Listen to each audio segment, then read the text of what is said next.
dollar. Dirt and money, no soul. Had to go and get it, ain't no time to kick it. Got a stack of flip for my foes. Dollar. Please tell me you can hear me. Don't turn your back and don't neglect me. Just let me know if you need me. Dollar. Let me watch out for my partners. Keep my money long, get my team strong. Let me run away from my problems. Yo, what's good, original crew? It's your boy DJ New Kid, your girl. Sierra Nicole. Back on the channel, man. We got another. The word I was finna say, YouTube man ain't gonna like it. So, we got when corrupt cops find out they are getting a life sentence and backward punishment, or you know, it ain't backwards. If you did the crime, you got to do the. You know what I'm saying? We've been watching Ricky lately. Hey man, Not Rookie. I'm sorry. Of all shows we watch, we've been watching Ricky lately. I mean, yeah, but you like out of all the something else of all the shows we've been watching Ricky 911 and Big Sky. All they got police involvement in it. Baby. Okay. Yeah, all right. Make sure y'all check out the links in the description box. Down below. You already know where to go, man. You want the first part, you gotta do it. Check out down below. Also, if you enjoyed today's videos, liking it with a thumbs up. That's all we ask, man. Let's get into it. Let's check it out. Let's see what it's about. You ready? I'm ready. Let go. Robbery, drug dealing, and a web of lies to cover it all up. The corruption on Baltimore Police's elite gun unit was breathtaking. 13 officers brought down. One of the biggest corruption scandals. A judge sentenced Sergeant Wayne Jenkins to 25 years. The leader of the disgraced unit begged a judge for mercy. Yeah, Sergeant Wayne Jenkins. Sergeant Wayne Jenkins. Sergeant Wayne Jenkins. Former Sergeant Wayne Jenkins. Just who is Wayne Jenkins? Who is he? This case is a wild one. So wild that HBO Studios decided to make a 6-part series about it. An organized crime ring right inside the Baltimore Police Department. This case is ridden deep. That's a show I gotta watch. What was it? Damn, what's the name of that show? It's kind of, they said it's kind of like The Wire, but it's not The Wire. It's more, it's a show. Okay. I can't think of the name of it. Organized crime ring right inside the Baltimore Police Department. This case is ridden deep in corruption, with a total of 8 members involved, so our focus will be on the ringleader, Sergeant Wayne Jenkins. Jenkins was the leader of the Gun Trace Task Force, or GTTF, which was responsible for a number of underhanded crimes. Jenkins admits to stealing prescription drugs that were originally looted from pharmacies during the riots. Now, I deserve 10 to 15 years just for I stole drugs as a dirty cop. Wayne Jenkins ran his elite unit as a criminal gang. Robbery, drugs, evidence planting, just to name a few. Not exactly what the mayor had in mind when creating this group. At least 10 armed robberies, burglaries, $1 million in drug sales, the systematic looting of overtime in a city that can barely afford it. Sergeant Jenkins not only stole drugs, money, and overtime, he also stole a father and a husband from a family. And it dated from recent cases like this one caught on body camera to 2011 when Jenkins's crew tried to rob 2 men in a car, causing them to flee, hitting and killing Elbert Davis. His actions will leave a lifelong imprint on these poor people. 7 years later, we find out that corrupt cops who swore to protect and serve were nothing more than criminals. One of the victim's daughters was asked if she could ever trust the police department after what transpired. Her answer was quick and completely understandable. Do you trust the police department after what your family has been through? No, sir. No, never. We're not sure we would either. We ain't has the black community, to be honest, ever trusted the police department. Because once we do kind of give y'all our trust, y'all a lot of times kind of turn around and, you know, screw us over with it. So, you know what I'm saying? There's too many cases that shows us once we, well, let me not say that. It's too many cases have shown us not to trust the police more than there's been cases of reason why. Giving you good reasons to trust. Right. That's the reason why in the I won't even say in the black community, in the urban community, because it's not all black people are considered urban.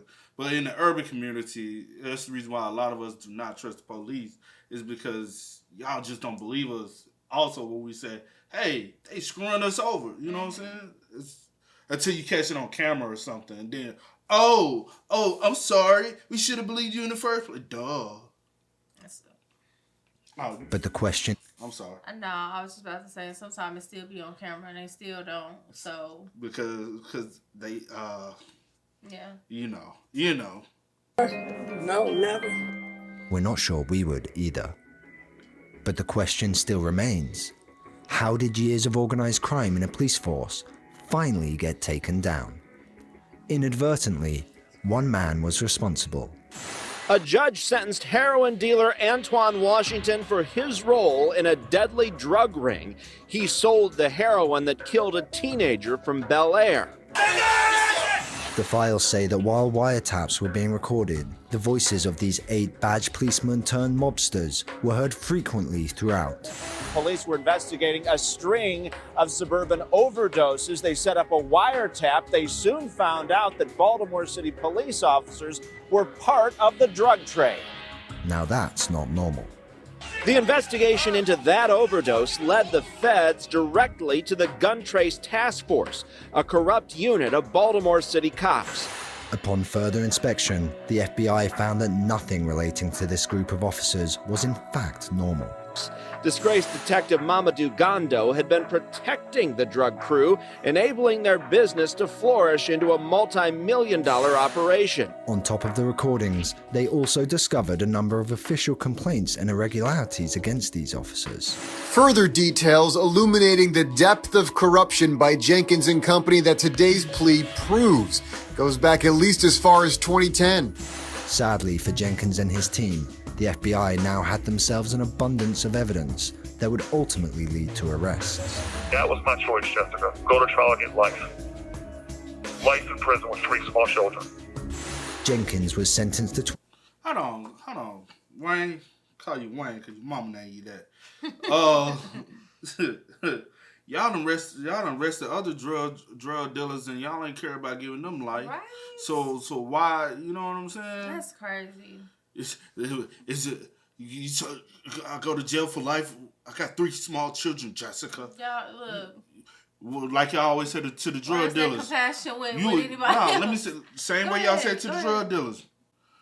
You weren't thinking about your kids when you did the crime. Exactly. Come on now, we gonna keep the same energy, bruh. Crazy. Like, don't, just because you got a badge and a gun, don't change who you are.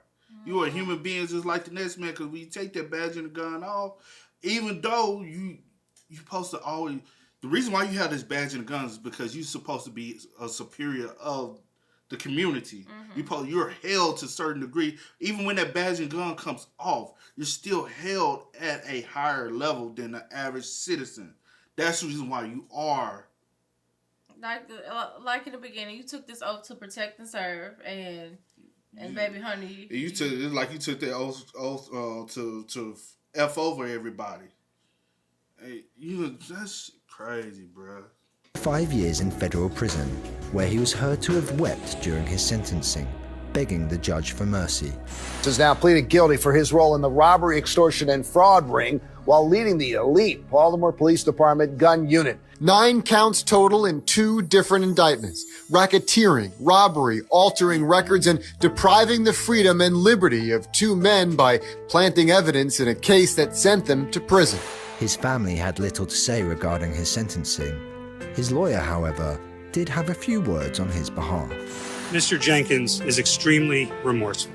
He's been remorseful for a long time, even before these charges were brought. And Jenkins himself does seem to show signs of remorse. When asked by Judge Blake if the former sergeant had anything else to say before accepting his guilty plea, he said, quote, "No, ma'am, I am ashamed of myself." Should Jenkins really be forgiven? We're not so sure. It's easy to show remorse when you've been caught. Something tells us that he wouldn't have stopped so quickly had the FBI not been hot on his tail. London police officer has been sent. Because the thing is, you're not sorry for the crimes you committed. You're sorry that you got caught and you couldn't pull out before you got caught. Facts. Because if you pulled out before you got caught, you could have possibly cleaned up. That's why when everybody goes, oh, he's so remorseful. What are you remorseful? Like towards? Like for what? Now, don't get it twisted. Some people do crimes and they do show remorse and they are 100% sincerely remorse. Mm-hmm. But most people who do those type of crimes, they only committed one. You know what I'm saying? That particular crime, he probably had been doing that for years. Yeah, it says stuff dating back to my bad. 2010. So yeah, but you were doing this for years and getting other people involved, and you climbed up the rankings so you could have the power to move the way you move. Bro, that was a whole RICO case. Perfect RICO case. Lock their ass up, throw away the key. They criminals. To life in prison for the kidnap and murder of a young woman. She was caring, she was funny, she was clever. On the evening of March the 3rd, 2021, PC Wayne Couzens was waiting. It's clear, isn't it, that the only reason he was here was to abduct a woman. Wayne Couzens pretended to arrest Sarah Everard and used his police handcuffs to kidnap her. In her last hours, she was faced with brutality and terror, alone with someone intent on doing her harm. A police officer and now a self-confessed sex killer. This case is the definition of cruelty. A true example of abuse of power and a case which happened just 19 months ago. This was a crime which was weeks in the making. On the evening of March 3rd, 2021, 33-year-old Sarah Everard was walking home from her friend's house just outside of Brixton Hill. While walking... How old does he say? 21. My bad. On the evening of March 3rd, 2021, 33-year-old Sarah Everard was walking home from her friend's house just outside of Brixton Hill. While walking down the A25, she was then stopped by a man who this case is focused on. Police Constable Wayne Couzens. The details that are about to follow regarding the next 96 hours in this case will chill you to your core. Witnesses saw this, the moment of the calculated kidnap. They believed Wayne Couzens was an officer doing his job. Couzens then drove to a remote rural area where he raped and murdered Sarah Everard. He's later seen on CCTV, calmly continuing with daily life. In the rural area of Ashford, it is believed that Couzens raped and then strangled Sarah just 100 yards from his woodland cottage using his police-issued belt, literally taking the law into his own hands. Couzens just left the body there in the woods whilst he drove to Kent where he disposed of her phone. On March 5th, he then filled a petrol tank with fuel and burned her body inside of a refrigerator. On March 7th, he bought 2 contractor builder bags, which he used to conceal the burned body before disposing of her remains into a nearby pond. You think this is first? Possibly not. So the only reason why I was like, at first I was like, this ain't his first go around. But what convinced me that it's a possibility that it's his first go around, because he had a lot of sloppy work afterwards. You got caught on too many cameras. Typically with somebody who's like seasoned with doing stuff like this, they know what to look for. They know how to move. Or you already have like So those type of tools, the equipment, and all that other type of stuff. The actions of committing a crime didn't show that it was your first time, but the after effects of how you did things to clean up the crime. Makes it seem as so. Yeah, it makes it seem as though it's your first time. If your stomach isn't sick enough yet, this twisted individual had more secrets to share. Details that shed a light on Couzens, his manipulative nature, and his pure desperation as he's locked in handcuffs. Here is the body cam recording of Couzens being questioned by police in his own residence. Do you know Sarah? I don't know. Okay. Do you know where Sarah is? No. Sat in handcuffs and what I know her. So you must have something to say that I know her. Have you ever personally met her? No, not personally, no. I don't know if my family's going to be alright still. They threatened to take my family away from me. You can hear Couzens claim that a local gang had approached him threatened him, and requested that a girl be delivered to an unknown location in exchange for his family's safety. Yet we know this not to be true. And so did the police. Officers found Sarah's body 50 miles away in remote woodland in Kent. It was hidden in a builder's bag. Analysis of his mobile phone showed he'd been in the woods where Sarah was found.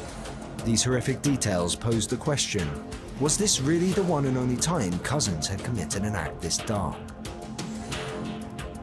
Well, these despicable acts were fresh in the judge's mind at sentencing when he had this to say. You have irretrievably damaged the lives of Sarah Everard's family and friends. You have very considerably added to the sense of insecurity that many have living in our cities, perhaps particularly women, when travelling by themselves and especially at night. Even his old boss could not disguise her disdain at his actions and the tarnishing of the Metropolitan Police Force. I absolutely know that there are those who feel their trust in us is shaken. I recognise that for some people a precious bond of trust has been damaged. I am so sorry. But the real pain can be heard in the words of Sarah's family, the people who will be scarred by this heinous act for the rest of their lives. Wayne Couzens held a position of trust as a police officer, and we are outraged and sickened that he abused this trust in order to lure Sarah to her death. The world is a safer place with him imprisoned. I think that's fast though. Like y'all, like when you get that badge, that means everyone that sees you is supposed to trust you, and so nobody is looking at you as harm, and that's the reason why. But like I always say, certain communities look at y'all as the threat. You know what I'm saying? Because we have seen in so many situations, so many times that like y'all abuse that power. And this is a clear case of somebody who, like, why was your initial stop of her anyway? For her to feel as though she's under arrest? It wasn't. What you hit her with a jaywalking? Like I don't know. You like wonder what he said to her for her to like be like, okay, well, I guess I'll, to not even try to fight back or not even try to resist. But maybe she's just one of those who said, okay, if you, you know what I'm saying. Some people they're not gonna fight. They just gonna. Obviously, I did something I wasn't supposed to do. Okay, but that is crazy, bro. That's sad. Because you know how like. That's so sad. Like probably every ounce of thought that probably crossed her mind. Yeah. Also, did you do anything to her and then drove her to the woods, or did you travel with her to the woods? Because in that case, her traveling 50 miles away, that probably was torture to her mind. Just like, where are you taking me? Yeah. And she probably was like, damn. You know what I'm saying? Yeah. Case had some backlash that was felt nationwide in the UK. It turns out Couzens had received an indecent exposure complaint earlier that week, and that the MET police force may have been able to prevent Sarah's death. Wow! Sarah's death sparked nationwide protests and vigils. For his crimes, Wayne Couzens has been told he'll never be released from prison. Thankfully, Couzens won't ever be able to repeat these acts, as he has no possibility of parole with a whole life sentence. So, readdressing that earlier, if that was his first time ever doing something like that, to that degree, possibly. But is that his first time doing anything sexually? No. Also, if he had a report of an indecent exposure, he should never have been able to be out in his patrol car. Y'all should have put him on suspension, leave, and investigated the situation. And if you did that, he wouldn't have been able to do that to her. Right. But because of the badge, they get away with a lot that the average human being doesn't even get a chance to even think about getting away with. Facts. That's so sad. The whole situation is sad, man. Other news, a Miami-Dade police officer is facing some serious charges today after his arrest. Miami-Dade police lieutenant under arrest tonight. The allegations very disturbing. This next case again pushes the boundaries of some of the horrific things that are being done behind the badge. The Miami-Dade police lieutenant under arrest for molesting a child. You know what, guys? Really disturbing details surrounding this case. He is accused of molesting a girl. Molestation. This is a hard story to highlight, but when it's a person that society sees as a protector, that's ultimately the predator, we need to shed light on the atrocities and betrayal. In 2018, 47-year-old Braulio Gonzalez was arrested on multiple counts of molestation on a then 8-year-old child. This is a mugshot of Miami-Dade Police Lieutenant Braulio Gonzalez, a veteran member of the Miami-Dade Police Department SWAT team. The crime started in 2011 and continued for 2 whole years until 2013 when the girl turned 10. The lieutenant abused a female, according to documents, over a period of 2 years, and at one time held a gun at her head. There is very little information about the victim because of her age, so we will refer to her as Jane Smith. Jane told police that she was scared for her life, and this was the reason she didn't come forward sooner. Well, this lieutenant was booked a little after 5 o'clock this afternoon. According to documents, this abuse happened several years ago. Here's the story. He would then, over the next couple of years, touch her body in every inappropriate way that you can think of. Truly sickening. My thing is, what is his relationship to her? You know what I'm saying? To even be around her, because for 2 years straight, technically that could have been when she was 7, turning 8. You know what I'm saying? Or you know, you never know when. But also, I'm sure you threatened her, you know what I'm saying, to stay quiet. Also, with you being in law enforcement, probably said if you tell anybody, you know I'm a police officer, so you now manipulation. You now throwing your badge around, and that's an offense too. I can't think of the correct terminology. That's sick, bro. So how was this child molester finally apprehended? What brought forward into the light his awful crimes that he'd hidden for years? This little girl told a psychiatrist on September 5th about the alleged abuse that took place between 2011 and 2013. And Jane would tell her therapist about the situation, which ultimately started the investigation that put this monster away. And in May of 2022, that's exactly what happened. So tonight, life in prison. That is the sentence handed down to a former Miami-Dade police officer convicted of molesting several girls. 2 of the victims spoke about what happened to them. Gonzalez was arrested in 2018 after a victim told a psychologist he fondled her several times when she was between 8 and 10 years old. So at this time, based on the jury's findings, on every count, I'm sentencing you to life in prison. Count 1 will be a 10-year minimum mandatory. Counts 2 through 9 will have a 25-year minimum mandatory. Everything will run concurrent. Gonzalez is now serving his time behind bars, so the children of the Miami-Dade area no longer need to check under their beds at night, with one less monster free to roam the streets. George Floyd. That is so freaking crazy, bro. I'm still, I mean, it's not like important for me to know because regardless of the fact, but I do want to know like how he was able to come in contact. Yeah, you know, because it's multiple. Yeah, because that's not like, but I still want to kind of like just know like how he get in, basically how he get into y'all safe place. Yeah, you know what I'm saying? Like he had to, like he's intervening your safety. So who was allowed him between? You know what I'm saying? Not even like... And you're a safety net. That's what I'm trying to say. Because everybody has a safety net. And people find their ways into your safety net. So how was he able to... And the only reason why, to be honest, she probably has a therapist is because of all the trauma you as one individual put her through. Yeah. And so I'm saying it's a lingering effect. Right. You know what I'm saying? But she had to go to a therapist, 2018? But the accounts happened from 2011 to 30. So she carried that burden for 7-8 years. That's a long time, man. An African-American man who died in police custody. The incident was caught on camera, and we must warn you the images are disturbing. He's not moving.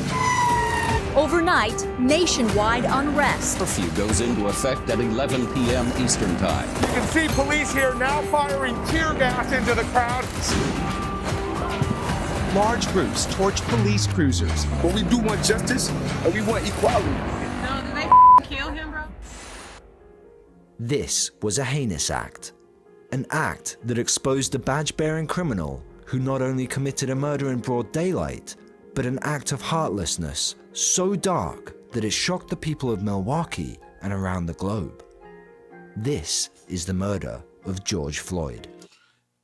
Quick questions. Didn't they say the Derek guy, didn't they have worked together at one place before? Don't get me to... I swear I remember hearing something like that they had I feel like previously. I might be wrong, but I want to say I heard something like that. Because my thing is, especially as a police officer, if you... Because I know people that's on... But they come to you because they're like, oh, I already know you. Yeah. But if you have already know someone... You shouldn't go into, you know what I'm saying? Mm-hmm. But you shouldn't do that with anybody. Yeah, but. Most definitely. On May 25th, 2020, former officer Derek Chauvin was the third to arrive to a call that accused George Floyd of using a counterfeit $20 bill. George resisted being thrown into the cop car due to a claim that he was claustrophobic. Chauvin then removed him from the other side of the vehicle, and this is where it becomes hard to watch. What do you want? I can breathe. Please leave my... Chauvin held this position for over 8 minutes before the paramedics arrived. We can even see an off-duty paramedic telling Chauvin to remove his knee and get off his neck. Check. The man ain't moved yet, bro. George Floyd was pronounced dead at the hands of law enforcement. 9:25 p.m. May 25th, 2020. The moment the world changed. The moment tragedy resulted in the globe standing united against racism and inequality. Many protests occupied the streets of America, Canada, and across the globe as a result of George Floyd's death. Demonstrations across the country grow. Something has to be done. People were outraged, social movements were created, and Chauvin was made to take responsibility for his actions, where other guilty officers had not before him. After weeks of testimonies in a long and vigorous trial, the verdict was in. Sentence for count one.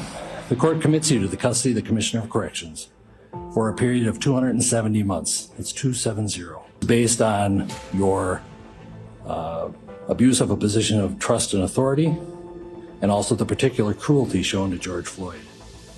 You're prohibited from possessing firearms, ammunition for the remainder of your life. You'll see little to no emotion is shown by Chauvin throughout his sentencing. Much like during the 8 minutes he had his knee on the neck of George Floyd, cutting off oxygen to his lungs. Derek Chauvin, George Floyd. Two names that will be written into history for eternity. Chauvin for his deadly abuse of power, Floyd for his tragic, untimely death. A death that highlighted the need to do better as a society and the need to hold everyone accountable for their actions, especially those who have power and influence, those that swore an oath to serve and protect. The movement won't rest until we get justice.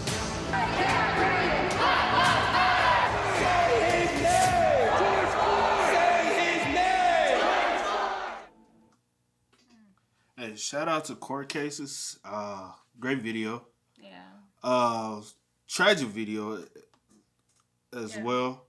And what makes it so tragic is those who lost their lives in these situations and those who continue to lose their lives in these situations, they only have one life. Yeah. No matter if you're black, white, Hispanic, or whatever, those who tragically lose their lives to carelessness and the unconcerns, especially of those who are law enforcement, is just cruelty. Because we only get one life to live, man. And to lose it at the hands of somebody who cowardly don't care. You know what I'm saying? When you got that badge, it didn't put you as I'm better than the next. Right. It's meant to I'm here to protect the next. So I think a lot of people get that badge, and they, especially over time, they start to believe they're better. You know what I'm saying? Not all. When I say that, I'm not speaking about every last one. The ones that abuse it, most The definitely. ones that abuse it, because yeah. I have law enforcement in my family. Law enforcement runs through. Been around plenty of people, and you know the craziest thing is to have conversations with them be so difficult because they think law enforcement first and reality next. You know what I'm saying? And I'm like, are y'all fucking brainwashed by this? But I understand you see things that I might not see, but at the end of the day, every individual is still human. So, like, when you look at somebody as a criminal, I think sometimes you stop seeing the human in them and only see the criminal in them. And so you treat them as less than. You get what I'm going? Because my thing is, no matter what justice you might deem as justice for my death, I don't get to see it. Yeah. I don't get to appreciate it. Yeah. And I don't get to come back. That's the sad part. That's the thing that pisses me off in all of these situations. Like, no matter what, you can give them life in jail. You can give them the death penalty. You can give them whatever. I still don't get to appreciate it. I still don't get to see it. Yeah. I still don't get to understand I'm not here no more. And that's the thing I think we fail to realize when in these types of situations, is that individual is no longer here. Yeah. And then a lot of those individuals in those cases are, I understand you fight for your life, but a lot of times police officers, y'all don't get the death penalty like y'all try to give out to everyone else. A lot of times, no. Y'all are given life sentences, if not shorter, Yeah. Majority shorter. And I think that's even for me, like when you see that, that's because kind you of be like asking that all the face. time. Yeah, I'm like, that's, for me, it's like, why they don't get death penalty? You get, if it was any other individual, you know what I'm saying? You be hitting me and with I'm that all like, the time. If anything, I'm like, y'all should, like, you know what I'm saying? Like, hold everybody on this same like pedestal. Yeah, like as far as like when it comes to the crime that was committed. Yeah. You know what I'm saying? So I mean, I honestly don't get it. And when I see that, I'm like, that's a slap in the face for me. I'm like, I don't know. And then a lot of them, they get, bad. what, 10 years, 12? Yeah. They get time where, like, bro, you can go do that time, come back home, and you can still live life. You'll still, most people, when you're a regular civilian, you get locked up for crimes, especially heinous crimes like they commit, you're going to do damn near the rest of your life in jail. Right. They're going to do a portion of their life in jail just to come back home. Like, you have some people that's doing longer, like, have a longer sentence that they didn't take somebody's life. You know what I'm saying? And they in here for however many years, and then you like literally took someone's life when, especially you got this badge of honor. You know what I'm saying? Like you're there to protect the servant. You're the one taking the life. You know what I'm saying? It's kind of like, really? Okay. And then a lot of y'all can just go home and sleep like nothing happened. Go clock back in the next day, like, and then the way they, yo, I be like, bro, yo, like that's just sick, bro. It's crazy, yeah. I can never cheer another man on for taking a life, no matter in what circumstance it is. Who you are, what it is, like, whatever. I get military stuff, I get it all, but I can't, you know what I'm saying? I can't wrap my head around cheering because another individual lost their life. No matter how, I don't know. People still to this day be like, oh, you know what I'm saying? They be like when attacking. you maliciously take someone's life, like you have like it's like it's on that. Like now I understand like sometimes like, you know. But I'll never applaud it though. No, never applaud it. Like I understand with some people like as far as like self-defense and stuff like that, whatever. Yeah. But when you like maliciously like have this like hatred, you know what I'm saying? Whatever the case is, yeah, I'm like, I could never. Yeah. Not in that sense, no. Yeah. Most definitely, but. Hey, man. Yeah. Make sure y'all spam us up. Let us know y'all thoughts and opinions in the comments. This was a good one, though, because it shed light on things that a lot of people don't shed light on. We constantly talk about regular people who doing crimes and stuff, but it's very rare people document on the ones that supposed to be here to protect and serve that are 100% abusing their powers. And it's so many more. Way more, because you know, so many more. One I was thinking about, I was like, I thought who would have covered is the guy from Oklahoma that abused his power and will women say he'll pull you over for a parking ticket. I mean, for a speeding ticket, and tell you, hey, for me to let you out this speeding ticket, I gotta. And then he was.